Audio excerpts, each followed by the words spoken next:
Welcome to this deep dive. Today, we're getting into identity, really the bedrock of how we interact, right? Absolutely. From the very first villages needing to know who's who, all the way to passports today. Exactly. Verification is key.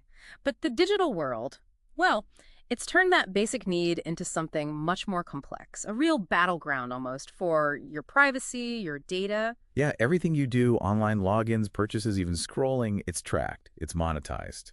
Usually not by you. That's the challenge, isn't it? It started as this maybe anonymous frontier. A Wild West, yeah. But it quickly became about data as currency.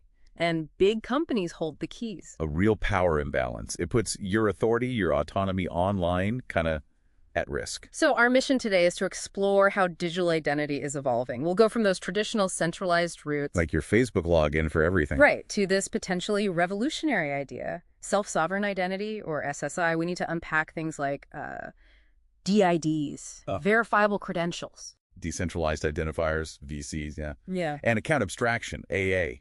Big piece of the puzzle. Plus how key management fits in. Because the promise here is, well, pretty huge. Pushing power back to you, maybe even changing how things like attention are valued online, reshaping the internet itself. It's a fundamental shift we're talking about. But maybe we should start with how we got here. The legacy systems. Good idea. Where did digital identity even begin? It wasn't always Facebook logins. No. Formal identity management goes way back. Think birth certificates in the UK, 1850s, U.S. Social Security numbers, 1930s. Okay, so paper first. Right. Then digital identity kicked off around 1960. Passwords for networks computers. And then the internet boom happened? Exactly. The 90s showed just how weak simple usernames and passwords were. That led to what we call the Identity and Access Management Stack, IAM. Things like single sign-on, SSO. So I can log into multiple sites with one account. Yeah, and multi-factor authentication, MFA, that extra code from your phone. Okay, so things got more secure, but still centralized. Pretty much. And what's really interesting is how identity itself, your digital presence, became the new security perimeter. It wasn't just about protecting the network anymore. It's about protecting me online. Precisely. But traditional IAM, while helpful, still clumps all your data together. Creates those massive honeypots we mentioned. Yeah. Google, Facebook, controlling logins everywhere. And when those get breached, it's bad news. Billions in damages, millions of people affected. It's a huge point of failure. And that fragmentation, different logins everywhere, it's messy for you too. Which brings us right to the need for something better. Self-sovereign identity, SSI.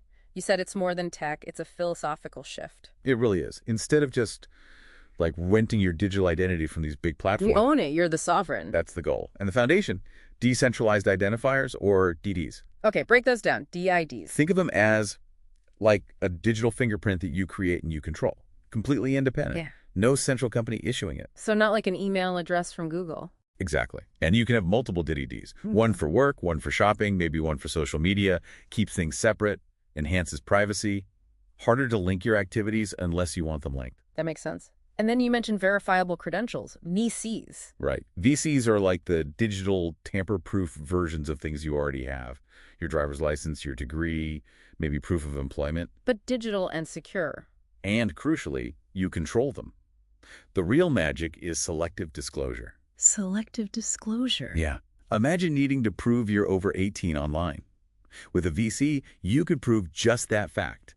Yes, age is over 18, without revealing your actual birth date or your address or anything else on the license. Wow. Okay, that is a privacy game changer. And no more oversharing just to prove one simple thing. Exactly. You share only what's necessary. Minimum disclosure. What about losing keys, though? If I control it, what if I mess up? That's a critical point. Persistence. With SSI, your core DID can actually survive losing a private key. You can manage multiple keys linked to your DID, and you can rotate them. Add new ones, remove old or compromised ones. So losing one key doesn't mean losing my entire digital identity? Not at all. These multiple rotatable keys are kind of the unsung heroes. Yeah. They provide that long-term security and resilience. Okay, this sounds powerful. DIDs, VCs, key management, but doesn't sound super easy for the average person. How do we bridge that gap, make it usable? That's where account abstraction AA really shines. It's a way to make blockchain accounts, which underpin a lot of this, smarter, more flexible. Smarter how? Instead of just being tied to one single terrifyingly important private key, an account can essentially be a smart contract. This opens up possibilities like Social recovery. Social recovery, like my friends can help me get my account back. Sort of, yeah. You designate trusted contacts who can help verify you if you lose access. It removes that single point of failure, that fear of losing everything if you misplace one key. That alone would lower the barrier for so many people. Hugely. And another thing AA enables is gasless transactions. Meaning you might not need to hold a specific cryptocurrency just to pay the network fee for every little interaction. Someone else, like the app developer, could sponsor that fee. It makes using these services feel, well, normal. Seamless. Like the web we use now, but with the benefits of decentralization underneath. Exactly. AA is the crucial bridge for making SSI practical. Passwordless logins, automated actions, managing all your digital stuff, credentials, assets from one secure place that you control. Your wallet becomes your identity hub. Let's shift gears slightly. The attention economy.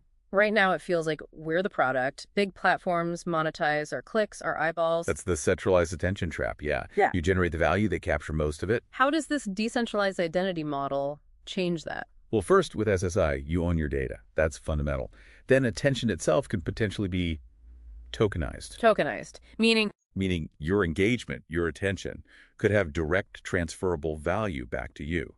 You could be rewarded for opting in to see content, or for sharing specific data points consensually. So I could actually earn from my attention instead of just giving it away. That's the vision. A more equitable digital marketplace. You get compensated, and companies benefit too, potentially lower compliance costs, better data access because it's consensual. So putting all these pieces together, SSI, DIDs, VCs, AA, tokenized attention, what's the big picture? What's the end goal? It all points to what people call Web3, a fundamentally different internet.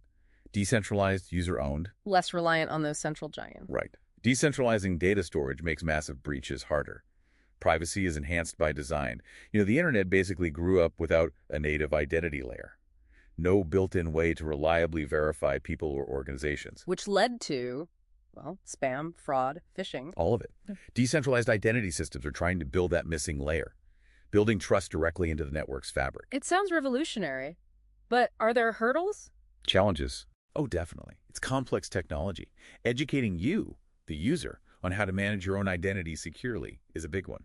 And then there's regulation, getting standards agreed upon. Yeah. It's not simple. But the potential payoff is huge. Immense. Reduced fraud, genuine data ownership for individuals, whole new business models.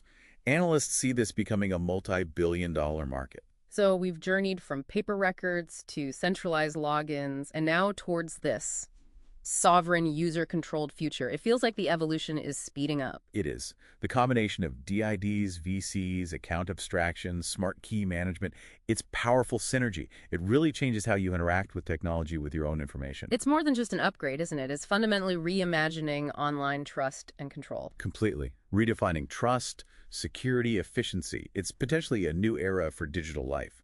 Ownership. So the choice ahead seems pretty stark. Stick with the centralized model, the data exploitation, or embrace this future where your digital identity actually empowers you and makes you wonder, what kind of digital future do you want to build?